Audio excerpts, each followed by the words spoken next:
How many times have you sat down to practice guitar and afterwards you didn't feel like you really learned anything or improved at all? Here are my 3 steps that you can apply to every practice session so that it's productive and you'll see real results. Step 1, stop playing what you already know. Seriously, stop it. Now you have to fill in the blanks here for your own current level, but let's say you're at a somewhat intermediate level. You pick up your guitar and you want to start wailing away on your favorite song again, but remember, practice what you don't know first. Start by warming up with something you're currently trying to get better at. For example, let's say you are a little foggy on shape 5 minor pentatonic. So instead of playing easy shape yet again for your warm-up, play shape 5 instead.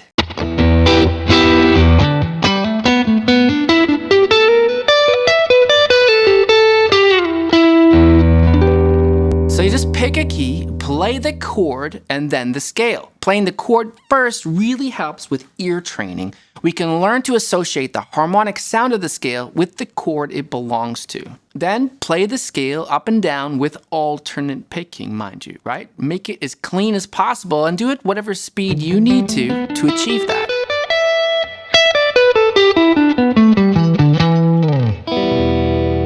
Then remind yourself where the roots in that shape are. You could just find them quickly and then maybe just play a little lick and resolve on some of them. Get used to the sound of the root against the chords.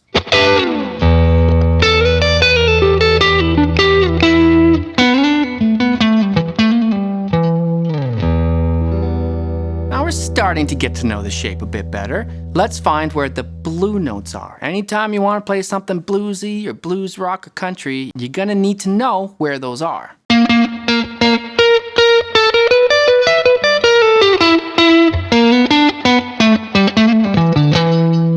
We want to be able to picture whatever we need whenever we need it, and I know for a lot of students shape 5 is a little foggy. But now we're getting somewhere. And that was just the warm-up. Let's take a look at step 2. Give yourself a goal with each practice session.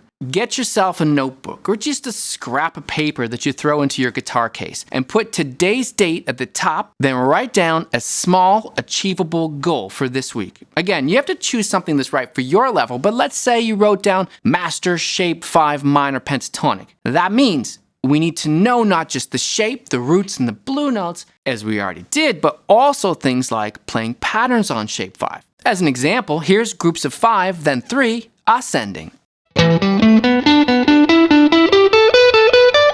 the opposite, 3, then 5, descending.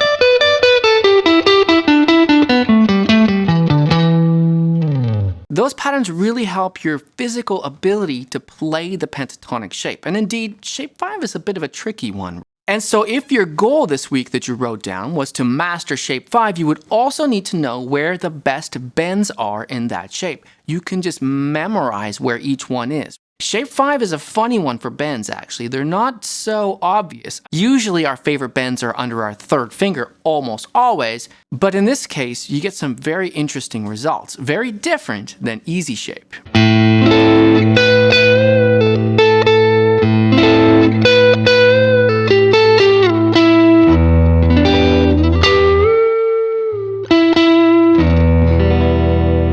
Some of the bends in shape 5 for me, some of the best ones are the ones that I use on the 4 chord specifically. So in this case, I'm playing E minor pentatonic. My 4 chord is A minor, which I could play any of these ones. And my favorite bend here is this one. This is 12th fret of the B string. But as you can hear, that's a half step bend. It's very spooky sounding. And you can hear how good it is against the 4 chord.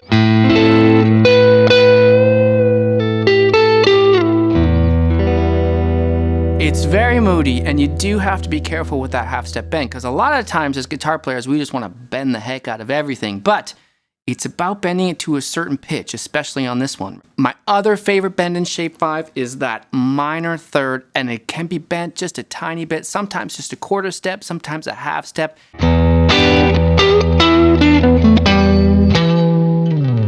Kind of doesn't matter. In this case, That's funny, right? I just said that the other one had to be bent to a very specific pitch, but there's something just very bluesy about bending this minor third in a minor key? Sure.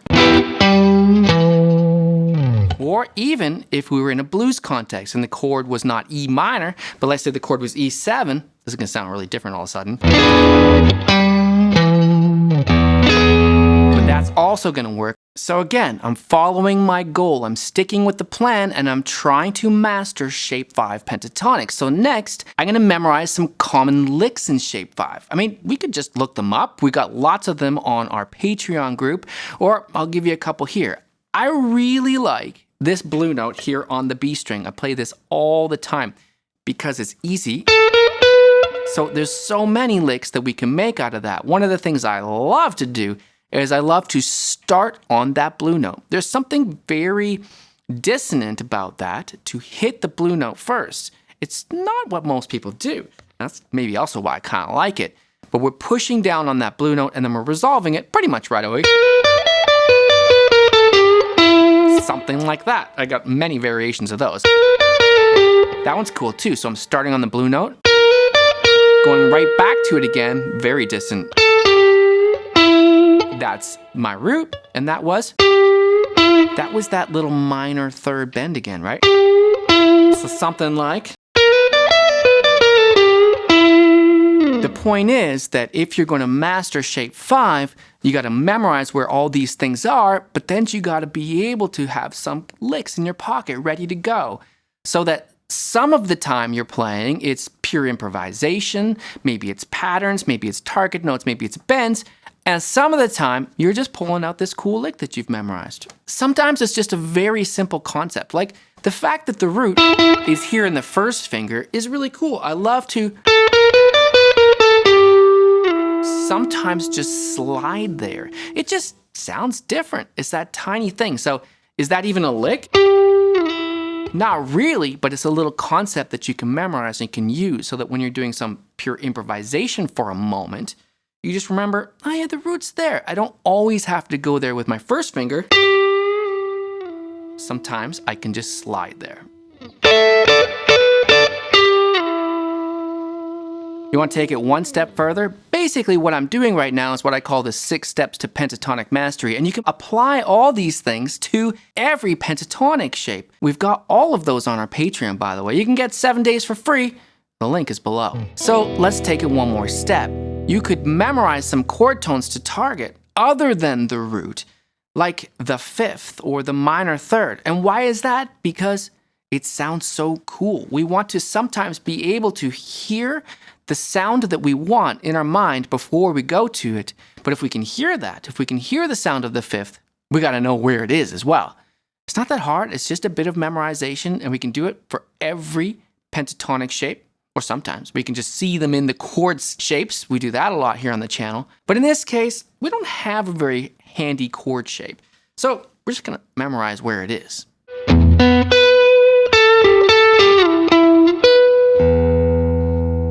Or you could remember where the 4 is. That one is especially good because we're probably going to have a 4 chord at some point in the song. We usually do, right? So where is it? Here. You hear the 4 chord. You can hear the 4 chord and hear how it's so moody against there, right? It's just the root of that chord. But now in the context of the key of E minor, it sounds really cool. So we could play any kind of lick, even something very simple, and land it on this A note on the A minor chord. We're being very clever such that the lick before it doesn't even need to be that complicated because harmonically, this is gonna sound cool.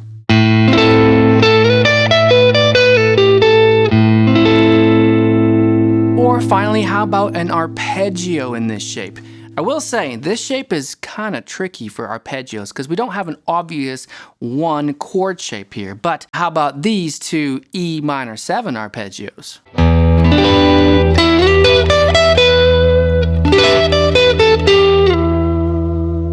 Now, step 3 is have fun, but use it or lose it. So now you've done the heavy lifting, you can have fun and play that song you love or improvise to a jam track, but really, This is the time to use the things you just practiced. Put them in the context of a song. As I always say to my students, give yourself a goal before you hit play on the jam track.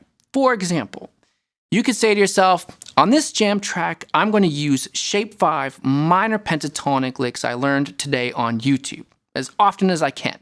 Or I'm going to target the root notes of each of the chords in this jam track. Or I'm going to play an arpeggio at least 3 times in the 5 minutes of this jam track.